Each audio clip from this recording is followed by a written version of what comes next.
বাহিৰ কৰি দিয়া হল মহিলা পঞ্চায়ত প্ৰতিনিধিৰ স্বামীক নিৰ্বাচনৰ পূৰ্বে পঞ্চায়তে বৃহৎ একশ্যন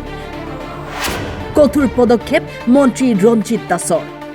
বহুদিনৰ পৰা অভিযোগ আছিল যে মহিলা পঞ্চায়ত প্ৰতিনিধিসকলৰ স্বামী অথবা ককায়েকে অফিচলৈ গৈ বহি থাকে অফিচিয়েল কাম কাজত ভাগ লৈ অথবা মিটিং আদিতো সমানেই অংশগ্ৰহণ কৰে কিন্তু এতিয়াৰে পৰা আৰু নচলিব এইবোৰ কাৰুকাৰ্য নিৰ্বাচনৰ পূৰ্বে পঞ্চায়ত কাৰ্যালয়ৰ দুৰ্নীতিক লৈ কঠোৰ হৈছে চৰকাৰ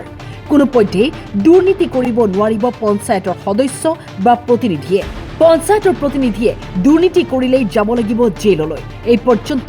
৮০ জনতকৈ অধিক দুৰ্নীতিগ্ৰস্ত কৰ্মচাৰীক জেললৈ প্ৰেৰণ কৰা হৈছে পঞ্চায়তৰ বিভিন্ন বিভাগৰ ৩০ জনক দুৰ্নীতিৰ বাবে চাকৰিৰ পৰা বৰ্খাস্ত কৰা হৈছে পঞ্চায়তৰ যিকোনো কাম কাজক লৈ দুৰ্নীতি কৰিলে বিপদ নিশ্চিত পঞ্চায়ত কাৰ্যালয়ত মহিলা পঞ্চায়ত প্ৰতিনিধিৰ স্বামীৰ প্ৰৱেশক লৈ কঠোৰ হৈছে চৰকাৰ মহিলা সদস্যৰ স্বামী বা ভাতৃ প্ৰৱেশ কৰিব নোৱাৰিব পঞ্চায়ত কাৰ্যালয়ত পঞ্চায়তৰ কাম কাজতো কৰিব নোৱাৰিব হস্তক্ষেপ এনে নিৰ্দেশৰ পাছতো বহু ঠাইত চলি আছে দুৰ্নীতি ৰাজ্যজুৰি চলিছে ব্যাপক অভিযান একশ্যন আৰম্ভ হৈছে মই আহিছোঁ এইকাৰণে যে ইয়াতে যিহেতু আহিবলগীয়া আছে কাৰণ কিয় মই এটা অভিযোগ পাই আহিছিলোঁ যে ইয়াৰে পঞ্চায়তৰ সভানেত্ৰী বা নিৰ্বাচিত যিসমূহ মহিলা সভানেত্ৰী হওক বা মহিলা প্ৰতিনিধি ওপৰতেও মানে কি হয় স্বামী বা দাদাসকলে ককাসকলে কামত হস্তক্ষেপ কৰে অকল হস্তক্ষেপ কৰা নহয় আনকি প্ৰেছ মিটিঙো দিয়ে আৰু সেই কথাষাৰ মই আজি অভিযোগ শুনি আছোঁ আৰু সেই অভিযোগটো আজি মই নিজে হাতেলতে আজি ধৰিলোঁ কাৰণ মই কৈছিলোঁ যে পঞ্চায়তৰ সভাপতিসকলৰ লগত মই মিটিং কৰিম বুলি তাত যে গৈ চাওঁ যে ৩জন মানে গিৰিয়াকে বা তেওঁলোকৰ পৰিয়ালৰ মানুহ পঞ্চায়তৰ সভাপতি হিচাপে বহি আছিলে তেওঁলোকক মই তাৰ ৰুমৰ পৰা মই বাহিৰ কৰি দিছোঁ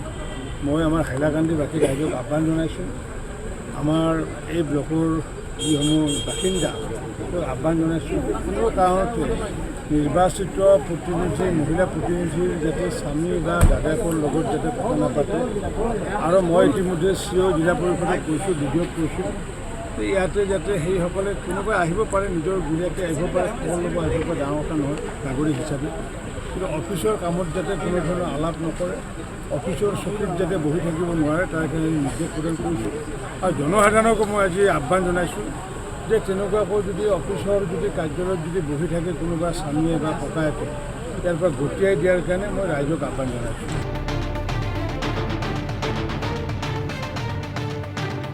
হাইলাকান্দিৰ পৰা ৰাহাতুল আখতাৰ বৰভূঞাৰ ৰিপৰ্ট টাইম 8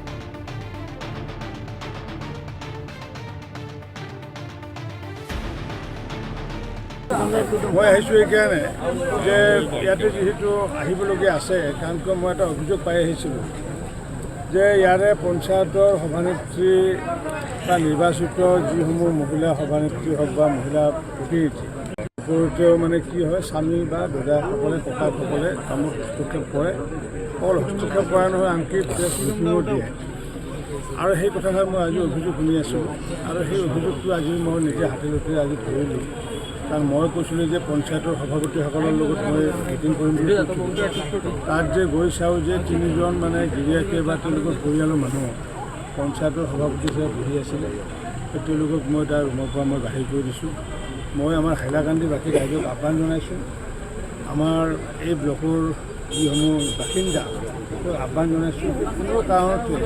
নিৰ্বাচিত প্ৰতিনিধি মহিলা প্ৰতিনিধিৰ যাতে স্বামী বা দাদাকৰ লগত যাতে কথা নাপাতে আৰু মই ইতিমধ্যে চিঅ' জিলা পৰিষদক কৈছোঁ ডিডিঅ'ক কৈছোঁ ইয়াতে যাতে সেইসকলে কোনোবাই আহিব পাৰে নিজৰ গিৰিয়াকে আহিব পাৰে খবৰ ল'ব আহিব পাৰে ডাঙৰ কথা নহয় নাগৰিক হিচাপে কিন্তু অফিচৰ কামত যাতে কোনো ধৰণৰ আলাপ নকৰে অফিচৰ চকীত যাতে বহি থাকিব নোৱাৰে তাৰ কাৰণে নিৰ্দেশ প্ৰদান কৰিছোঁ আৰু জনসাধাৰণকো মই আজি আহ্বান জনাইছোঁ